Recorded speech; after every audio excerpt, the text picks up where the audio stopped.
Hey everybody, welcome back to the channel. This is my 2025 Books in Review Part 5.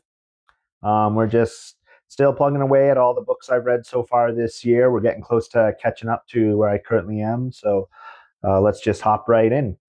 Next up that I read this year was Against the Fallen Knight by Arthur C. Clarke. Basic premise of the book is Earth is it's millions and millions of years in the future for Earth. Earth is a wasteland. It's all deserts. The oceans have dried up. There's nothing living on it. Except for this one city that humans are still living in, and it's a highly automated city being maintained by self-replicating robots. And there's this master robot intelligence under the city that sort of maintains everything and keeps everything running. And humanity has essentially become immortal in this city and can live forever almost. And they are terrified to leave the city because their myths and legends speak of this invasion that happened in the galaxy that wiped out all of their outposts and all their other planets, and they are confined to Earth, and they believe that if they leave the Earth, it's going to attract the attention of the invaders and they'll come to finish the job. And so they just have been existing for millennia in this city under this fearful eye of this supposedly alien super race that can wipe them out at any moment. And the main character, Alvin, is this 17-year-old boy, and he is the first child to be born in this city in 7,000 years.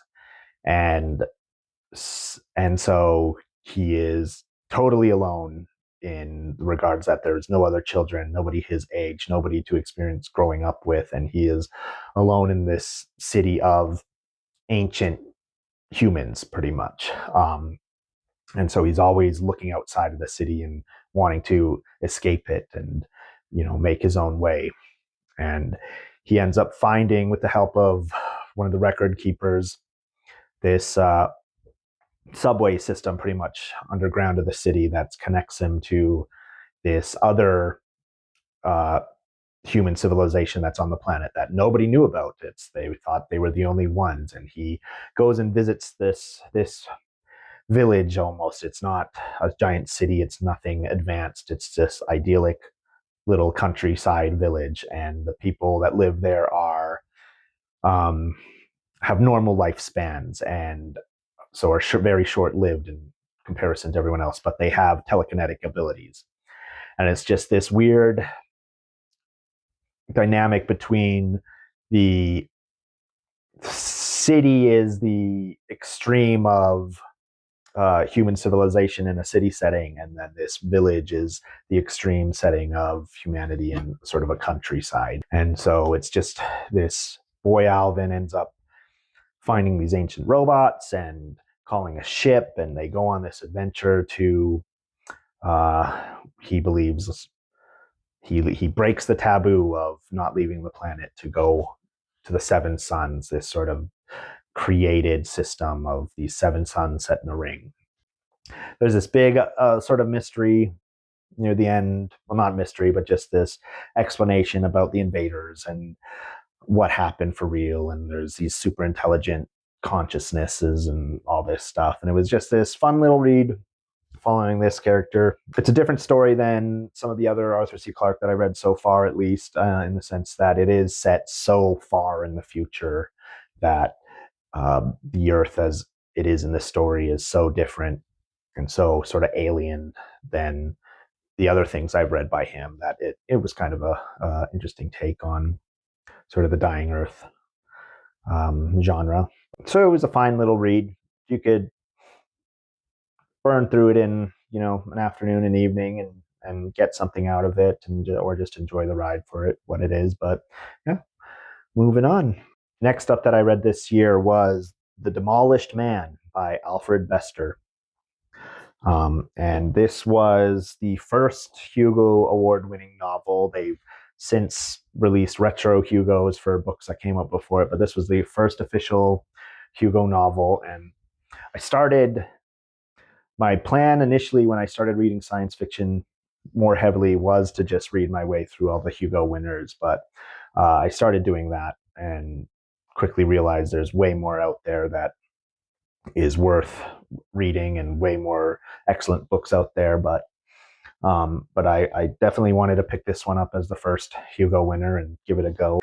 And it's this just sort of, I think it's an inverted detective story where you know who the criminal is and sort of the general idea of how he goes about committing this crime, and you're following along with the detective after the fact and watching the detective try to piece it together.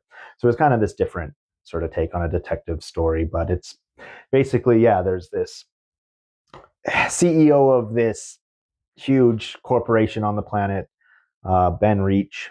His company is falling apart, sort of. It's losing money. It's not the number one or the top of its game anymore, and he's kind of having these dreams of this faceless man chasing him. It sort of drives him over the edge to sort of want to kill the CEO of this other company. But in this world now, people have telekinetic powers or espers, like they can read people's minds, and not everyone can. It's still just, a small group of people, but they've sort of been integrated in every facet of daily life, that murder and crime and stuff, it's sort of become non-existent, since there's these espers that know your thoughts and can read your thoughts and things like that. So the CEO Reach, who he's got to figure out this way to commit this murder without getting caught, and he goes about it's very clever the way he goes about it.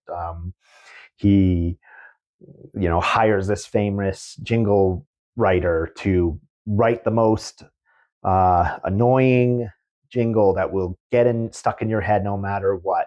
And so she writes this for him, and so he constantly has this song in his head that anytime any of the espers sort of try to read his mind or skim his surface thoughts, they just hear this annoying jingle, and it just sort of like gets into them, and they can't dig deeper because of this sort of earworm that's sort of like, I thought it was a funny premise of, you get a song stuck in your head and there's nothing you can do to get out of it.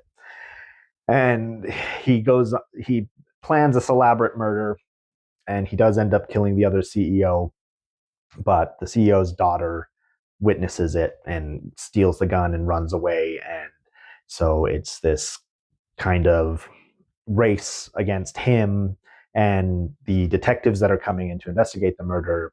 Powell, he's like a class 1 esper, trying to find Barbara, the daughter of the CEO, and to figure out what happened.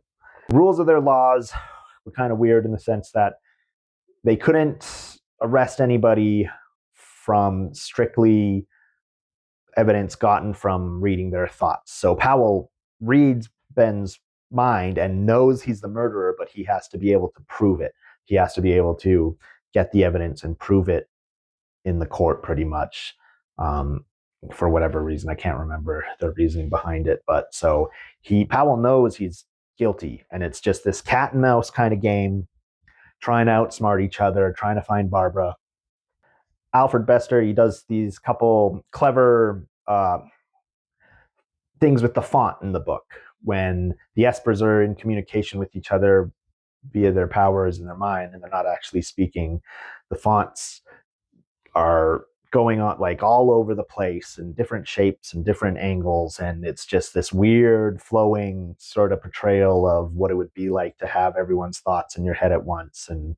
And so I thought it was just a clever way to portray that on the page. It got pretty confusing to read when they got a bunch of them doing it together, but you can pick your way through it fine. And it was just this fun read because Ben is a bad guy. Like, there's no question about it. He's crazy, and he is a bad guy. You're never rooting for him to win. You're rooting, like, you want him to get caught. And it's just this fun cat and mouse game of how Powell goes about catching him and proving his guilt and things like that. The only thing about it that I didn't really like was Powell ends up finding Barbara, but she's catatonic, won't speak, can't speak, just sort of this catatonic state. And so they revert her back to like an infant, back to a baby, so that she can sort of progress through her childhood again. And in this way, she'll overcome the trauma of witnessing her father's murder and they'll be able to talk. But she's pretty much being raised by Powell in his home now he's got to keep her safe. So she's with him, and she's, this full grown, beautiful woman. It's always talked about how beautiful she is, but she thinks she's a baby and, needs her diaper changed. And she thinks she's a toddler, and she thinks she's going through all the stages of adolescence and growing up with believing Powell is her father. But then he comes to like fall in love with her. And so it's this weird like relationship with, she's kind of in her mind, she's his daughter, but he loves her and he knows it's weird and wrong, but he knows that she is going to get better and regain her memories. And then but there's always I don't know, it was just this weird kind of love relationship where, he was changing this woman's diapers and as a baby, and then they end up getting married at the end. And so I don't know, it was just, I didn't understand it. It didn't feel too dated or anything, the writing or anything like that, in my opinion. It was written early 50s, I believe. So it was just a lot of fun going back, reading it, seeing the novel that sort of set off the Hugo Awards and started this sort of alumni of science fiction. And I recommend for the people interested in sort of reading the classics and to pick it up, give it a go. And it's a fun ride and a good sort of cat and mouse story. So yeah. Next up that I read this year was The City in the Middle of the Night by Charlie Jane Anders. And I really like this book. I'm starting to read some more of the newer science fiction releases, not just sticking to all the old stuff. And so wanted to give this one a try. Hadn't really heard much about it besides just reading the back cover it, and thought it sounded pretty cool and wanted to taste something a bit newer, more recent. After reading the, granddaddy of the Hugo Awards, it's about this planet that's tidally locked with its sun. So one side's always facing the sun, one side's always facing away from it. And there's this city built right on the terminal line where sun meets night. And that's the only sort of inhabitable zone for humans.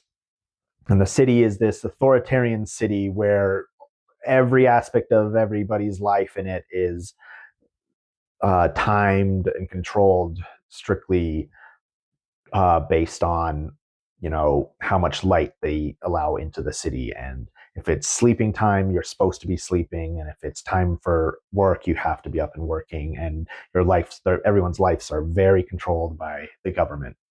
And it's following these three main characters. Two of them, Sophie and Bianca, are living in this city, this terminal city, and they're university students and wanting to force change for their city. They are, they're the idealist college students that want to bring down the government and build something better for everyone in this city. But Bianca steals some money just as a joke, as a whim or whatever, and the police track it down to the group where they are. And Sophie knows that Bianca's going to be caught, so she takes the blame for it, thinking Bianca is this beautiful, intelligent, is going to go places with her life. And she's this worthless nobody. So she took the fall for her, thinking, they will reprimand her, kick her out of the university or something. But they want to make a statement. The government wants to, make an example of her, and they pretty much throw her out of the city into the night side, sort of as a execution. But she is saved by the human inhabitants. Call it crocodiles. They call them crocodiles, and they think they're these vicious, violent, mindless giant animals that the humans will kill on sight because they think they're aggressive animals, but it turns out they're an intelligent life form native to this planet. And this one saves Sophie and keeps her warm and leads her back to the city and helps her sneak back in. So Sophie sort of makes this connection. The creatures all speak telepathically. It's kind of this theme, I guess, for these batch of books, and can communicate sort of with her, like not directly with words because they don't have that connection, but impressions and feelings and sharing memories and stuff. And they bring in this other character, Mouth, who is this, they call them citizens, and there's this other city also on the terminal line, far ways away from I can't remember what the authoritarian city is called, but the citizens are like traders that travel back and forth between these cities and trade goods, but it is very much like a black market illegal thing, and they're constantly being killed by the local environment and the local creatures and stuff, and so it's a very hard life for them. But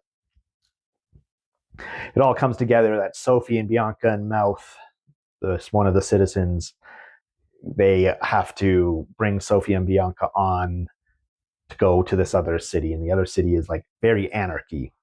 So it's complete opposite of the two cities are sort of polar opposites of each other, where one is every aspect's controlled and the other is anarchy, run by criminals, do what you want. And it was just this beautiful story in this beautiful world, and the concept of a tidally locked world.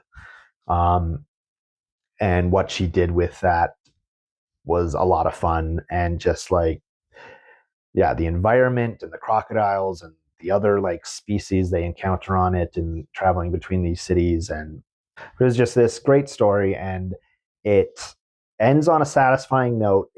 I felt it ended in a way that very much she was setting up for a sequel. It was a satisfying ending. It could be, leave it at that and be happy with it for what it is. And it's just this amazing story. But I was hoping that she was planning on writing a sequel, but I think I was reading that no, she wrote it as a standalone. She didn't want to keep dragging out this world and stuff. She just wanted to leave it as a one and done. But so even though it could be sort of open-ended of an ending, like that's the story she wanted to tell, and it was very much worth the read. Okay, next up that I read was Axis by Robert Charles Wilson. This is the sequel to the Spin novel that I read early in the year. I reviewed it in one of my earlier videos. So this is part 2 in the trilogy. I do have Vortex, which is the third one that I will get around to reading. Probably not this year, but as things are going. But check out my other video for sort of a bigger review of Spin. But needless to say, I really like Spin a lot. I did not like Axis nearly as much as Spin. It takes place 30 years after Spin, I believe, on this new world that the hypotheticals have created this gateway to from the Earth, and this giant arch that's in the Indian Ocean that connects these two worlds together. And so people are transitioning over to this new world and settling it and building cities and villages and colonizing it and exploiting its resources. It's this vast, untapped, giant world that the hypotheticals have set up for them to sort of save humanity as a species. And so it's a cool environment, cool premise. After reading Spin and then going to this one, I was excited to see what the big thing would be in this one, learn more about the hypotheticals and stuff like that. But I was let down. I was really let down. And that it's strictly because it was a great story, but it was just, in comparison to Spin, it doesn't compare at all. Spin started with this huge premise and mystery right off the beginning, and you're working your way through it, following along, trying to figure it out with these people. And so this had this big hook right at the beginning that it's playing out to you through the rest of it. And it felt like this huge, grandiose, millennia spanning story And Access is just this small personal story with these couple people. There's still a connection between with the hypotheticals, the sort of galaxy spanning artificial intelligence that's created the spin membranes and created the archways and sort of are guiding humanity. But it's not, it doesn't ever really answer much. And it's this small story all the way through, and then at the very end there's a big hook and a big revelation, and then it just is over. And I'm hoping it's picked up and carried on with Vortex, and you get more of a satisfying ending to the series. But it was just this, in comparison to the first one, the first book, yeah, it just felt so deflated, so like small and flat. And there were still some cool concepts of it. One of the characters is boy Isaac, who is injected with this serum from the first book, from the Martians, that extends people life, and sort of people call them fourths. They have longer life, they're immune to disease, they're all this stuff. But he's injected with it as a child to this higher level of this serum to be able to communicate with this hypothetical network, which is something that happens to one of the main characters in the first book, but it's fatal to adults.